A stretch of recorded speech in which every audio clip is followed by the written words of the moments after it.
کہ اب تک یہ ممکن نہیں ہو سکا کہ ہندوستان کی قانون ساز اسمبلی میں تمام اہم حلقہ رائے کو شامل کیا جا سکے، اور خاص طور پر یہ کہ مسلم لیگ ابھی تک اسمبلی کی کارروائی میں شامل ہونے سے قاصر ہے۔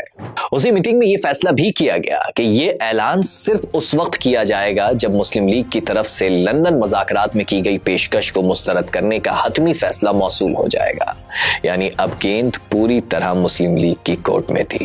انگریز ہندوستان چھوڑ کر چلے جائیں یا ایک غیر معینہ مدت تک ہندوستان میں رکے رہے، اس کا انحصار مسلم لیگ کے فیصلے پر تھا، اور ادھر مسلم لیگ نے گوروں کی اسمبلی کا بائیکاٹ جاری رکھا۔ لہٰذا 20 فروری 1947 کو پہلی دفعہ برطانوی حکومت کی طرف سے اعلان کیا گیا کہ برطانیہ زیادہ سے زیادہ اگلے برس یعنی جون 1947 تک ہندوستان چھوڑ دے گا۔ ہاؤس آف کامنز میں یہ اعلان کرتے ہوئے وزیر اعظم ایٹلی نے کہا کہ ہز میجسٹی کی حکومت بڑے افسوس کے ساتھ دیکھتی ہے کہ ہندوستانی جماعتوں میں ابھی تک اختلافات ہیں جو قانون ساز اسمبلی کے کاموں میں رکاوٹ بن رہے ہیں۔ برطانوی حکومت واضح کرنا چاہتی ہے کہ جون 1947 تک اقتدار ہندوستان کے نمائندوں کے حوالے کرتے۔ یاد ہے نا انٹرو؟ 15 جنوری 1945 کو جناح نے ہندوستان کے تمام عوام کو مخاطب کر کے کہا تھا کہ وہ 2 سال میں ہندوستان کو آزاد کروائیں گے۔ ٹھیک 2 سال 1 ماہ اور 5 دن بعد وزیر اعظم ایٹلی یہ اعلان کر رہے تھے کہ انگریز ہندوستان چھوڑ رہے ہیں۔ آپ کو یاد دلا دوں کہ جناح نے یہ بھی کہا تھا کہ جب کبھی انگریزوں نے پاکستان کا مطالبہ تسلیم کیا تو اس کے 3 ماہ میں ہندو قیادت بھی پاکستان کو قبول کر لے گی۔ وزیر اعظم اٹلی کے 20 فروری کے اعلان کے 3 ماہ اور 13 دن بعد یعنی 3 جون 1947 کو پنڈت جواہر لال نہرو نے اعلان کیا کہ کانگریس پاکستان کے قیام پر راضی ہے۔ 14 اور 15 اگست کی درمیانی رات کو ہندوستان اور پاکستان 2 آزاد ریاستوں کے طور پر وجود میں آئے۔ یہ سارے فیکٹس بتاتے ہیں کہ محمد علی جناح نے ایک نہیں 2 ملک بنائے، پاکستان اور بھارت۔ پاکستان کے قیام کا اعتراف تو دنیا کرتی ہے، لیکن یہ فیکٹس جاننے کے بعد ہندوستان کی آزادی کا صحرا بھی قائد اعظم محمد علی جناح کے سر ہی بنتا ہے۔